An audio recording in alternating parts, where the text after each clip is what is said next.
누가복음 22장 44절부터 53절입니다. 고난 주간 금요일 날, 그러니까 예수님의 행적입니다. 예수님은 이 제자들과 유월절 만찬 하셨죠. 이제 목요일 날 열절 만찬을 하시고, 그리고 그 만찬 도중에 너희들 중에 나를 팔 자가 있다, 이렇게 말씀하십니다. 그리고 또 모든 제자들을 향해서 너희가 다 나를 버릴 것이다, 이렇게 말씀하셨어요.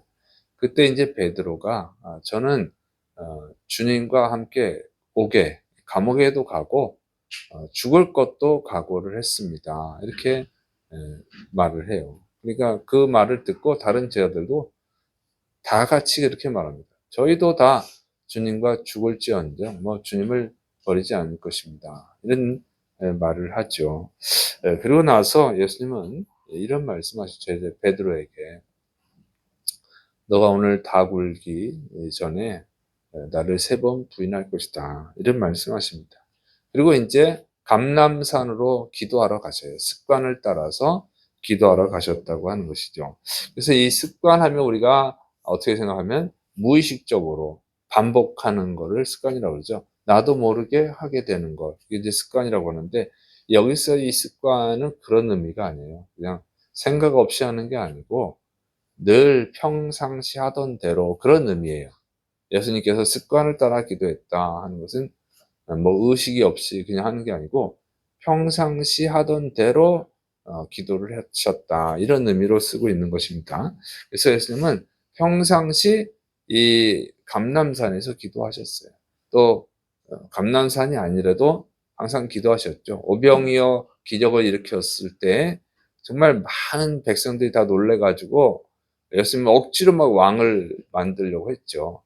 그때도 예수님은 습관을 따라서 기도하러 가셨습니다. 그래서 이렇게 평상시 하던 대로 기도하러 가신 거예요. 그리고 여기서 예수님은 이제 감람산을 기도하실 때 제자들에게도 기도를 시킵니다. 그러니까 이걸 보면은 예수님은 평상시에도 제자들에게 기도를 시켰음을 알 수가 있는 것이죠. 그리고 이제 마지막 기도는 조금 다른 면이 있어요. 예수님이 기도하시다가 중간에 제자들이 기도하고 있는지 점검하러 오신 거예요. 그리고는 기도하라고 깨우죠. 졸고 있는 제자들을 보면서 1시간도 기도할 수 없냐, 기도하라고 깨우시는 거예요. 2번이나 깨우셨어요. 그래서 보면은 예수님이 기도를 억지로 시켰다고 하는 거죠. 억지로. 그럼 왜 억지로 시켰느냐? 시험에 들지 않게 기도하라고 그러셨어요. 그러니까 시험에 들지 않으려면 기도를 해야 됩니다. 억지로라도 해야 된다는 거예요. 억지로라도 기도하는 습관을 들여야 된다는 거죠. 그러니까 억지로 기도하는 습관이 뭐라 했어요? 매일매일 기도, 매일 기도하는 습관을 들여야 된다고 하는 것입니다. 자, 그래서 이 기도 습관이 중요하다고 하는 것이죠. 기도는 매일 해야 되는 거예요. 빠짐없이, 하루도 빠짐없이 매일 해야 된다. 어느 정도로. 예수님이 지금 죽음을 앞두고 있잖아요. 죽음을 앞두고 기도하시는 거예요. 죽음을 앞두고. 죽음이 앞에 있더라도 기도해야 된다는 거죠. 그러니까 죽음 직전까지 해야 되는 것이 기도라고 하는 거예요. 아무리 급한 일이 있어도, 설령 죽는다고 할지라도 평상시대로 기도해야 된다고 하는 것입니다. 왜냐하면 그래야 시험에 들지 않는다는 거예요. 시험에 들지 않고 승리하기 위해서는 매일 기도해야 된다는 거예요. 기도해야 되는 거죠. 거룩한 이 기도의 습관을 들여야 됩니다. 그러니까 시험에 드는 이유는 뭐냐면 기도하지 않아서 그런 거예요. 어쩌다 하니까 그러는 거죠. 문제가 생길 때마다 기도하고 그러면 안 되는 거예요. 그냥 문제가 있건 없건, 좋은 일이 있건 없건 항상 기도해야 된다고 하는 거예요. 네. 근데 인간은 죄인이라서 그게 힘들죠. 큰 마음을 먹어야 기도하는 거예요. 그러니까 이게 참 어려운데, 그래서 억지로 기도해야 되는 거죠. 습관이 될 때까지. 습관이, 기도하지 않으면 안 될 정도로, 습관이 될 정도로 거룩한 기도를 하셔야 됩니다. 그러니까 거룩한 습관을 가져야 돼요. 그러니까 기도는 거룩한 습관입니다.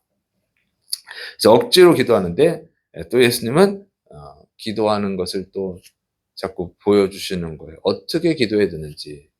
기도하는데 제자들을 깨우시잖아요.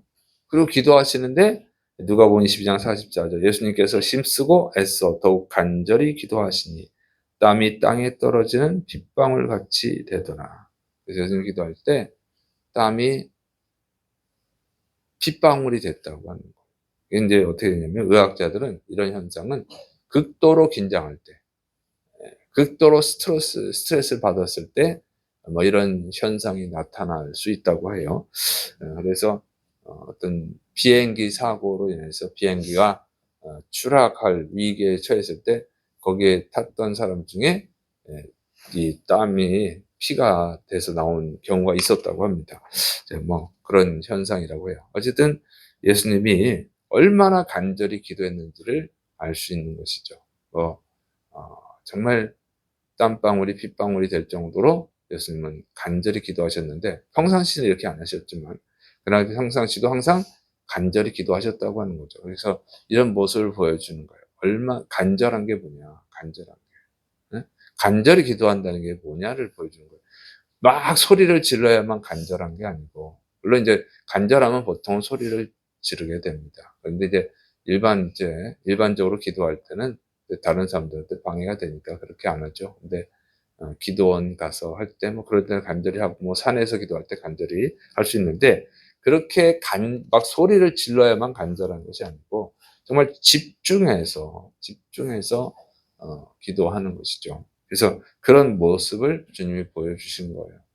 물론 예수님이 이때 소리를 지르면서 기도하셨습니다. 산에서 기도하셔서.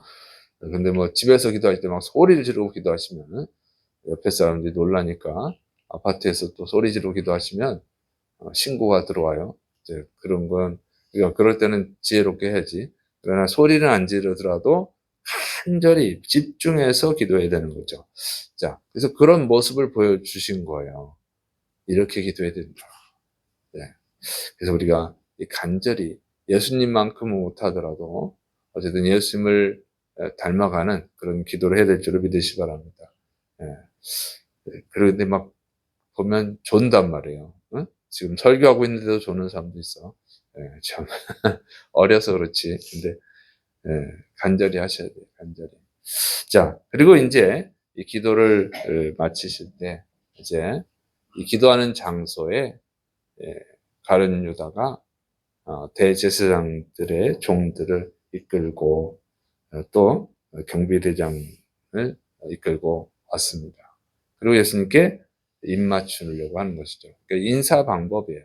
입맞추는 게 이스라엘의 인사 방법, 그 당시.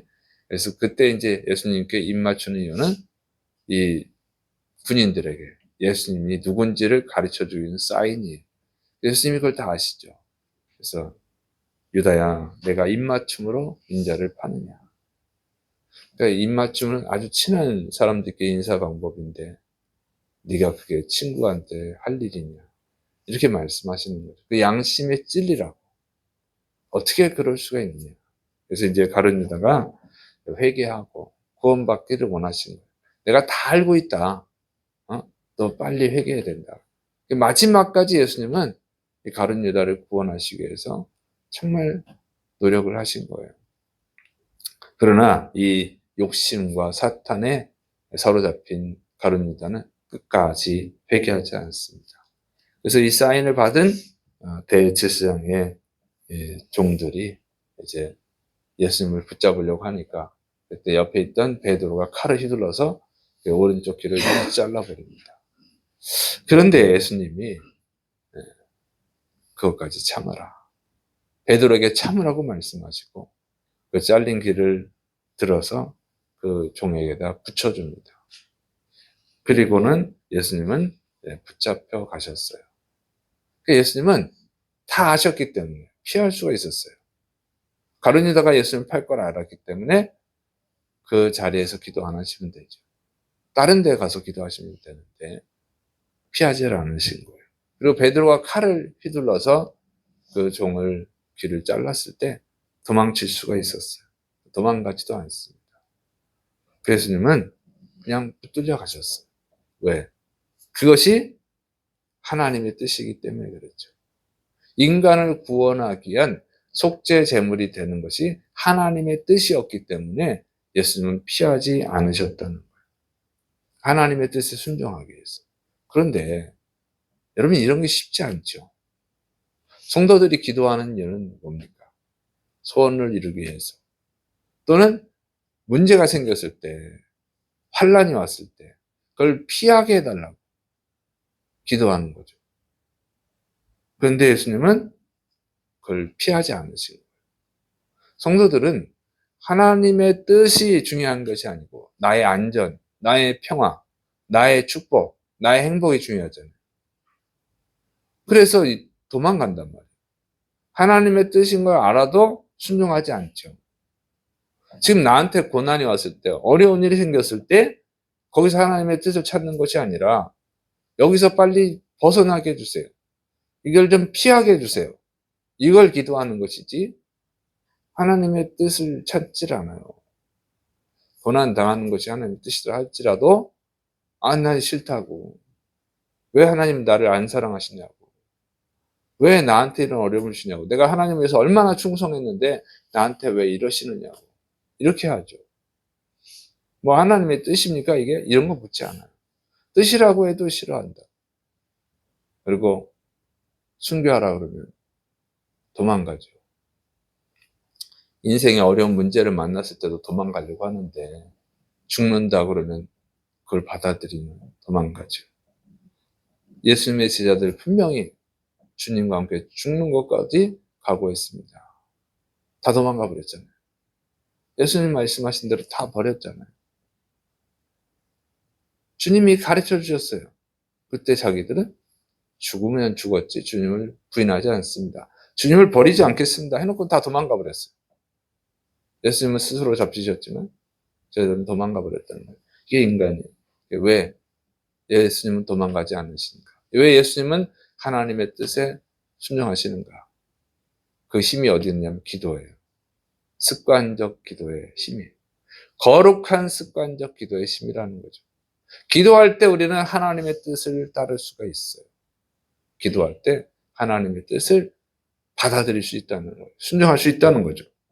그러나 기도하지 않은 제자들, 기도는 하긴 했는데 졸면서 기도한 제자들, 그들은 다 도망가 버렸어요. 하나님의 뜻을 알면서도 도망가 버렸다고 하는 거예요. 그래서 우리가 예수님을 본받아서 거룩한 습관적 기도를 해야 되는 줄을 믿으시 바랍니다. 우리가 매일 기도해야 되는 이유가 그거예요. 평상시에 매일 기도해야 되는 거. 하나님의 뜻을 받아들이기 위해서. 하나님의 뜻에 순종하기 위해서. 이 거룩한 습관적 기도가 없이는 승리할 수가 없는 거예요. 패배하는 것이죠. 그래서 이 고난주간 우리 예수님의 이 거룩한 습관적 기도를 배워야 될 줄을 믿으시길 바랍니다. 그래서 기도할 때 우린 너무 유치한 기도를 하고 있는 거예요. 이 세상의 축복을 자꾸 구한다. 이 세상은 썩어 없어질 것인데 또 우리가 구하고 있는 것은 썩어 없어질 것을 구하는 거예요. 그러나 하나님의 뜻은 영원합니다. 하나님의 말씀은 영원한 거예요. 그래서 우리는 영원한 것을 얻기 위해서 기도해야 됩니다. 그리고 예수님께서 십자가에서 죽는 그 하나님의 뜻 순종함으로 우리 영혼이 구원을 받았잖아요. 이것을 명심해서 우리가 거룩한 습관적 기도를 해야 될 줄을 믿으시기 바랍니다. 하나님의 뜻에 순종하는 것만 가치 있는 결과를 얻는 거예요. 우리 주님의 순종으로 우리 생명의 구원을 얻은 것처럼 여러분이 하나님의 뜻에 순종하는 것만 정말 가치 있는 것을 얻게 되는 것입니다. 하나님의 뜻에 순종하지 않는 것은 다 썩어 없어질 것을 거두는 거예요.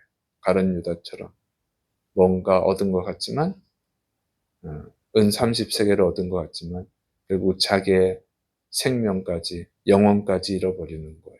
그래서 하나님의 뜻에 순종하기 위해서 거룩한 습관적 기도를 하시기를 축원합니다.